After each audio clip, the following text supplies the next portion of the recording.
ñu commencé à l'issue de 3 journées dans le groupe B Sénégal moom mooy deuxième coupe du monde la ñu dëgmal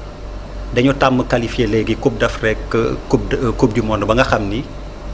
bu ñu nee 3e journée jot na dégguñu Sénégal avec 9 points en tête du groupe dañuy commencer douter. Est-ce qu'il y a des raisons véritablement de s'inquiéter bu ñu gisee après 3 matchs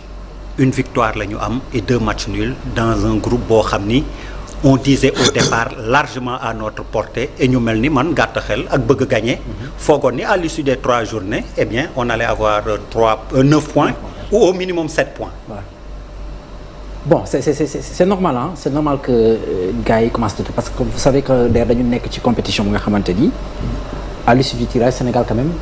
moom moo nekkoon tête de poule ba pare nekk favori te bu ñu nee que yaay favori c'est-à-dire que duñ ko wax rek parce que dala neex dañ koy wax parce que dafa am ci lu ñu ko teg par rapport ak statistiques yi par rapport ak jaar-jaar yi par rapport ak les performances collectives et je pense que partant de ça c'est la ñu ne que Sénégal normalement pour bi moo ci war a mën a génn mais comme on dit un match mënoo ko gagner tant que footballoo ko c'est vrai que boo xoolee fii Sénégal moom moo nekkoon le favori après la RDC moom mooy peut-être par rapport ak dayoyam par rapport ak li nga xam moom la jot a wone les gens ont pensé que RDC mën na jouer en tout cas les troubles faits pour mën a peut-être prendre la première place à l'équipe du Sénégal bon après on a constaté qu'après 3 matchs le Sénégal est à 5 points sur 9 dont un match nul bi nga xamante ne am nañ ko fii nii à Dakar et un autre match nul bi nga xamante ne décroché woon nañ ko je pense au Togo lors de la première lors de la deuxième journée. La première journée on a joué contre le Soudan du Sud qu'on a battu 4-0 donc je pense que véritablement bu ñu ko xoolee par rapport ak le plein de points bi nga xam moom la ñu doon séntu amuñu ko et il y a des raisons quand même de s'inquiéter pour la bonne et simple raison que ni peut-être que les gens ne s'attendaient pas à ça bon pour revenir au match d'hier je pense que démb avant même le match en plein journal à la RFM ba ma développé son journal ba pare El Hadj Assane Gueye daf mu poser question par rapport ak match bi parce que lui dans son entendement ak ni mu doon dégg nit ñi di wax c'est comme si ñun dañuy ñëw jaar ci ko RDC rek dem après je lui ai dit attention parce que quand même RDC bi boo xoolee pays la bi nga xam ne référence la ci football dans un passé encore plus ou moins récent ce qui s'est passé mooy que ni RDC boo xoolee lors de la dernière Coupe d'Afrique des Nations ñëw nañu ba demi-finale maanaam bokk ci carré d'as Sénégal fu mu toogee quart de finale face à la Côte d'Ivoire huitième de finale j'allais dire d'ailleurs donc ñu ñëw huitième de finale on a perdu RDC dem te boo xoolee c'est des joueurs yi nga xamante ne daanaka ñoom ak suñu joueurs yi ñoo bokk ci championnat yu football ñenn sax ñoo bokk club que ce soit en France ou en Angleterre donc bu ñu ko xoolee ci fànn googu c'est-à-dire que ñun bu ñu taxee ne dañuy écraser RDC maanaam dañuy wax lu ñu neex match bi mënul yomb et je pense que véritablement l'avenir m'a donné raison parce que le soir c'est ñu joué match bi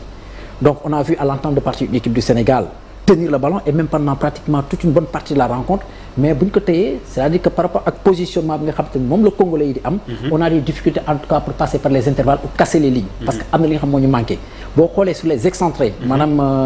les arrières latéraux c'est-à-dire que li nga xam moom la ñu daan tàmm dem amuñu ko parce que les titulaires habituels n'étaient pas là mais on a amené des gens yi nga xamante ni ils ont essayé de faire des choses notamment Habib Diarra mais à la fin on a vu qu'il était vraiment émoussé donc loolu doon yi nga xamante ni équation bi nga xamante ni ça nous a posé problème bon on a pu marquer un but bi nga xamante ni moi je l'appellerais pratiquement un but gag parce que voilà c'était dans un cafouillage énorme et tout c'était un peu compliqué mais l'essentiel a été fait en marquant ce but mais ba ñu dugalee but bi plus on avançait dans la partie te moi j'étais avec des gens au stade yi nga xam ne dañu toog nii di waxtaan parce que man dama demoon uniquement pour suivre le match et je disais à un confrère bu toog sama wet mu nekk match bi tant que tu n'auras pas mis un deuxième but c'est-à-dire qu'il y a cette possibilité qu'il y a cette possibilité de voir l'équipe congolaise revenir te effectivement ça s'est passé comme ça te boo xoolee sur l'ensemble de la partie moi je pense que Congolais ils ont eu le mérite en tout cas de prendre ce point-là et je pense que également par rapport ak système de jeu je pense qu'on aura le temps d'y revenir plus tôt mais gis nañu qu'il y a eu énormément de soucis il y a eu énormément de lacunes nga xamante ne tey jii war nañu ko toog di ko wax bon après derrière boo ko waxee certains peuvent ne pas être d'accord mais quand ça sort de la bouche d'un pensionnaire d'un pensionnaire de l'équipe nationale Sadio Mané notamment ça veut dire qu'il y a problème Il y a un débat bi nga xam te ni war nañ ko mën a poser parce que de tout temps les gens ont posé un débat sur le système de jeu est-ce que ça c'est adéquat pour l'équipe du Sénégal par rapport ak joueurs yi nga yor tout ça c'est des débats que l'on pose mais poser le débat en parler ne veut pas dire que forcément dañu contre entraîneur ou quoi que ce soit parce que les gens veulent que ça marche en réalité. Et tu penses que c'est un pavé jeté dans la mare comme on l'appelle oui, de la part de Sadio Mané? Mais on peut pas dire autrement parce que boo xoolee même dans l'interview que est-ce que c'est fait contre Aliou Cissé? Non, en fait parce que fa laa bëgg ñëw c'est-à-dire que même dans l'interview que j'ai mise à la radio ce matin ba may développer mon journal. Sadio Mané il dit clairement vous ne m'avez pas posé la question parce que journaliste dañ ko jàkkaarloo dañ ko jox micro. di ko interroger muy wax jékki-jékki mu ne question bi posé wu leen ma ko. mais man maa bëgg a wax ci lii. donc il y a un problème. Donc quand Sadio Mané pose le problème là pose le débat c'est tellement légitime que les gens doivent en parler pour essayer de tirer le meilleur de l'équipe nationale du Sénégal mais clairement il y a un problème qui est là. D'autres on pensait que peut-être que Sadio Mané war ko woon waxee foofu. mën na ko wax dans l'intimité disons de l'équipe mais bon après. Il reste un homme nga xam ne il a senti la nécessité. Mais selon les échos qu'on a est-ce que du dañ ko waxati seen biir. C'est bien possible. ba finalement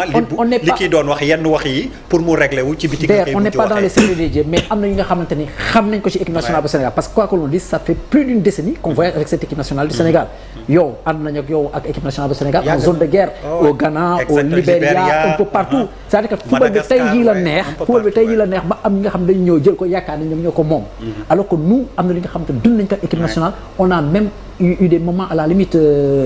yenn proximité quoi j'allais dire partager le même vote avec l'équipe nationale dund ak ñoom fekkee ay xeex ay